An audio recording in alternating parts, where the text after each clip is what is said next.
അല്ല അത് U D F convener പറഞ്ഞു എന്നുള്ളത് ശരിയാണ്. അദ്ദേഹത്തിന് UDF യോഗത്തിന് ശേഷം നടത്തുന്ന പത്രപ്രവർത്തകർ ചോദിക്കുന്ന ചോദ്യത്തിന് അദ്ദേഹത്തിൻ്റെതായ ശൈലിയിൽ ഒരു മറുപടി പറയാലോ, അത് നമുക്ക് മനസ്സിലാക്കാം. പക്ഷെ ഇന്നലെ നിങ്ങൾ റിപ്പോർട്ട് ചെയ്തുകൊണ്ടിരിക്കുന്നത് UDF ചർച്ച ചെയ്തു, എന്നിട്ട് ലീഗ് വേറെ അഭിപ്രായം പറഞ്ഞു, കോൺഗ്രസ് വേറെ അഭിപ്രായം പറഞ്ഞു എന്നൊക്കെയാണ്. അത് 100% കളവാണ്.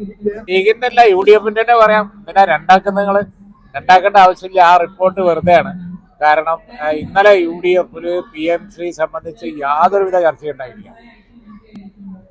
UDF ചർച്ച ചെയ്തു, ലീഗ് വേറെ അഭിപ്രായം പറഞ്ഞു, കോൺഗ്രസ് വേറെ അഭിപ്രായം പറഞ്ഞു എന്നൊക്കെ പറഞ്ഞ് നിങ്ങൾ ഉണ്ടാക്കുന്നത് അടിസ്ഥാനരഹിതമായ ഒരു വാർത്തയാണ്. ഇന്നലെ ചർച്ച ചെയ്തിട്ടില്ല, അങ്ങനെ അജണ്ട ഉണ്ടായിരുന്നില്ല.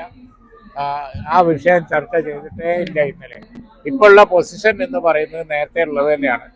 അതായത് ക്യാബിനറ്റ് ഒരു സബ് കമ്മിറ്റിയെ വെച്ചിരിക്കുന്നു. ആ സബ് കമ്മിറ്റിയെ വെച്ചതിന് ശേഷം കേരള ഗവൺമെന്റ് ഇത് സംബന്ധിച്ച് എന്താണ് ഗവൺമെന്റ് പറയാനുള്ള റിപ്പോർട്ട് പഠിച്ച ശേഷം UDFും പറയും, അതുപോലെ തന്നെ പിന്നെ മുഖ്യമന്ത്രിയും പറയും. ഞങ്ങളൊക്കെ ഒരുമിച്ച് ഒരു അഭിപ്രായം പറയും. രണ്ടഭിപ്രായം ഇല്ല, ഒറ്റ അഭിപ്രായം ഉള്ളൂ.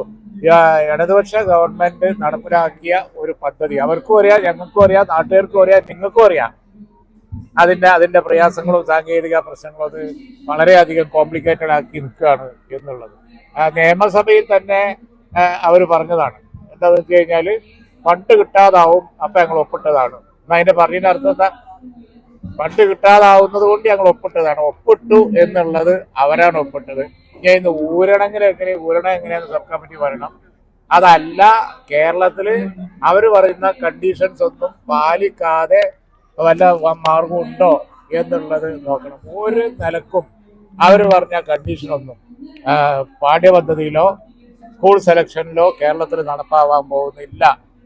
ഒരു സംശയം ആ കാര്യത്തിൽ വേണ്ട. അങ്ങനെ ഒരു ഘട്ടം വരുമ്പോൾ എന്ത് വേണം എന്ന് ഞങ്ങൾ അപ്പം തീരുമാനിക്കും, പറയും.